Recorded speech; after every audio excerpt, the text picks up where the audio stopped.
Hello everybody from the 2024 Munich Security Conference here at the Bayerischer Hotel in Munich.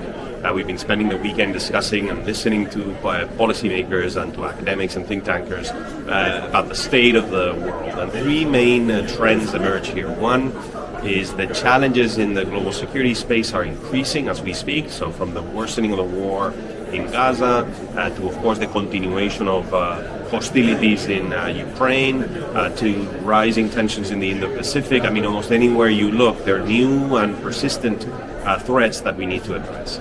Number two, in parallel to this process, the erosion of global cooperation around security matters. So, this rise of great power competition with the China-US relationship worsening, making it harder for the international community to come together on fundamental issues of war and peace. So as the challenges increase, the tools we have to address them erode. And this was very, very clear in a lunch that I attended yesterday with the Indian foreign minister, the Saudi foreign minister, representatives from Canada, from the US, from the EU, the vice president of the Commission, Margaret Vestager, absolutely talking over one another. So the Global South expressing delight as a new world order emerges, and they express that the rules-based order that the Americans and others had been defending was to some extent oppressive to them, limiting of their freedom, while the Western traditional power saying that this new order without rules, without hegemony or the capacity to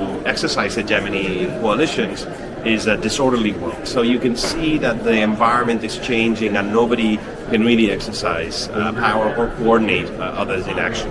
And the third trend is one of lack of momentum and leadership globally. So there were no major announcements made here of policy.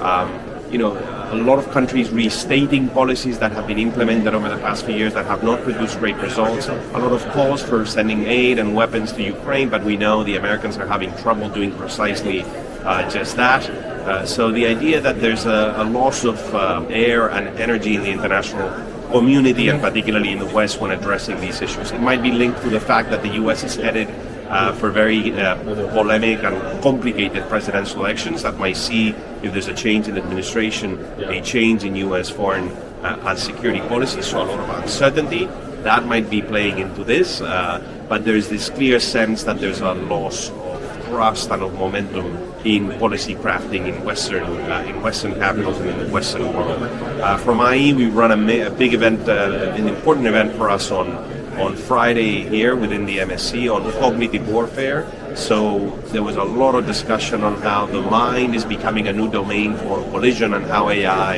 and new technologies will actually make this a central topic for security debates in the future. As always, trying to make our contribution in the intersection of tech and governance and tech and policy and security. Anyway, a wonderful set of discussions. Thank you everybody for listening. Bye-bye.